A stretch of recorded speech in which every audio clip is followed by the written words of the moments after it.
Donc, professeur, imaginons qu'en octobre 2025, oui, vous ayez gagné les élections et que vous prêtiez serment à l'Assemblée nationale.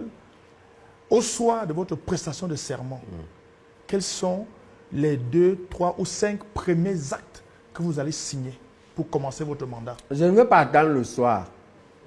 À la prestation, là, les parapheurs viennent là-bas. On aura préparé les parapheurs. Avant. J'interdis la sortie de tout le monde qui a été ministre depuis 2018, le gouvernement là. On fixe. Personne ne bouge. Okay. Avant de bouger, tu déclares et tu justifies ta fortune. Ce que tu ne peux pas justifier, on prend, on met au trésor. Je vous demande pour cette dernière rubrique de donner une phrase par rapport à une personnalité. Deuxième personnalité, professeur Jacques Faban-Ndongo. Alors, ce que je peux dire pour Jacques, je veux lui annoncer ici publiquement qu'en 2009, ma fille est née.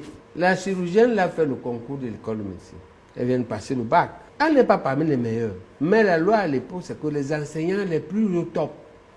On ne veut pas que les enfants aient loin parce qu'ils vont aller chercher à aller voir leur... Il faut qu'ils soient là. Et je suis parmi. Au top, il y a moi, il y a Cassiano, 2 enfants. Le dernier de l'épaule lui pose le problème. Que les enfants ont en moyenne, est-ce qu'on les prend? Le ministre dit oui.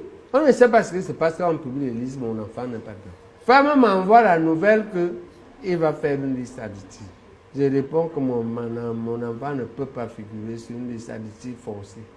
Je me suis sacrifié. Elle a fait les études ailleurs. Je voulais lui annoncer ici que l'enfant là est chirurgien orthopédiste depuis l'année dernière.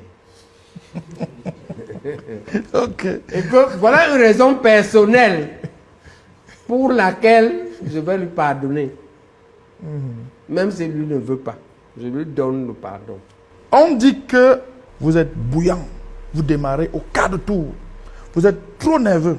Est-ce que c'est compatible avec la fonction présidentielle? Allez demander à mes 6000 médecins formés comment je les ai encadrés. Je vais vous encadrer comme ça. Je suis président. Okay. Mais si vous avez la bonne volonté, maintenant à ceux qui seront de mauvaise volonté, je leur promets à go show you fire. Est-ce que ça veut dire que vous pensez qu'il va gagner celle-ci? Ça n'est pas ça le problème. Le problème n'est pas de gagner. Le problème, c'est même si tu gagnes, il risque d'arracher. Enfin, pas lui. Entendons-nous bien.